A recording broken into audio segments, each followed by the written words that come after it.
Let me say this clearly. Most Americans who move abroad and come back did not fail. They didn't run out of courage. They didn't get homesick. They didn't romanticize it too much. They ran into a system that quietly punishes long term escape.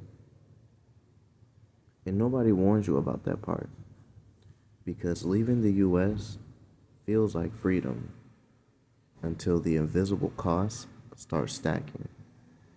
And that's when people disappear back home, usually without explaining why. You've seen this. People post the first year abroad, cheap rent, coffee views. This changed my life. Then, silence. Or a random post months later, back in the States for now. No breakdown, no explanation, just back. And if you read the comments carefully, the same phrases show up again and again. Visa stuff, healthcare, family reasons, money got complicated. Those aren't reasons, those are symptoms. Something deeper actually snapped. Here's the part nobody explains properly.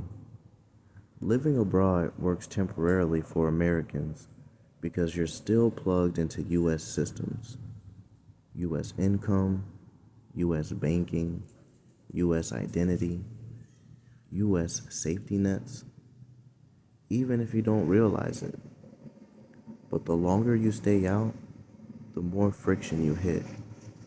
Not emotionally, but structurally.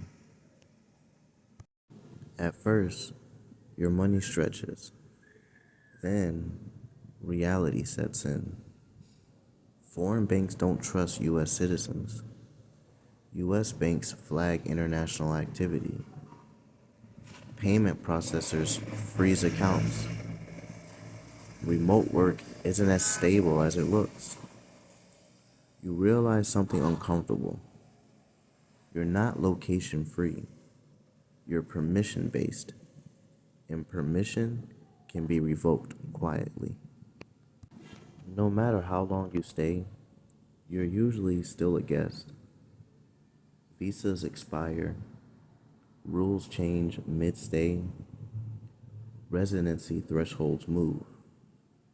You're building a life on paperwork that can be rewritten without you. And that creates low-grade anxiety you don't feel at first, but it drains you over time.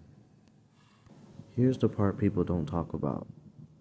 America taxes you wherever you live, tracks your financial life, defines your legal identity. You can leave the geography, but not the system. So you're paying into a country you no longer live in while trying to survive in one that doesn't fully accept you. That's the tension that compounds. At this point, people usually say, oh, so you just need more money then? Or you need to get a better visa? Or you need to go to a different country? That explanation feels complete, but it's not. Because even people with money, even people with residency, they still come back. Which means the real issue hasn't surfaced yet. If this were just logistics, people would solve it and stay. But they don't. Because the real cost of living abroad as an American isn't financial, it's identity erosion. And that's where things start breaking. Here's what sneaks up on people. You stop belonging anywhere. You're not fully part of the local culture. You're slowly detaching from American life. Your references drift. Your social relevance fades. You're watching your old life continue without you. And suddenly, the question isn't, Is it cheaper? The question is, where do I actually fit long term?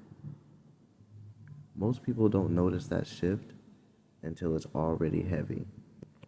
So people return, not because the US is better, but because it's structurally familiar.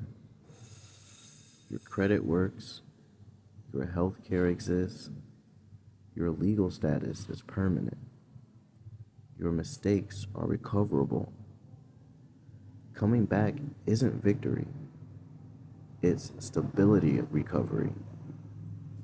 And even if the cost of living hurts, even if the lifestyle feels smaller, at least the rules stop moving.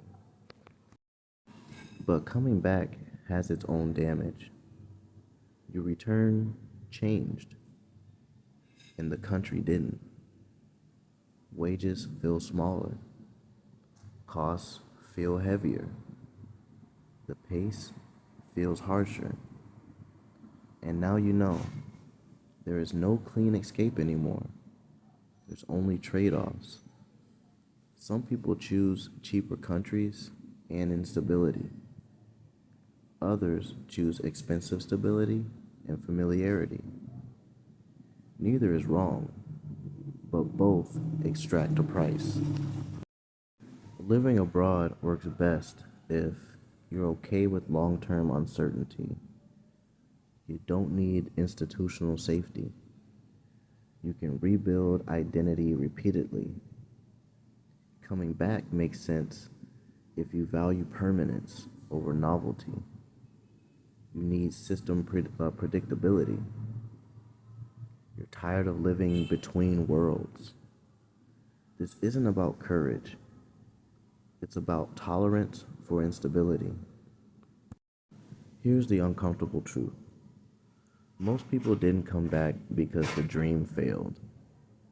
They came back because modern life doesn't allow neutral ground anymore. You're either fully inside of a system or paying heavily to stay outside of it. And the scariest part, every year you wait, the cost of choosing either way gets higher. Not in money, but in time that you can't get back.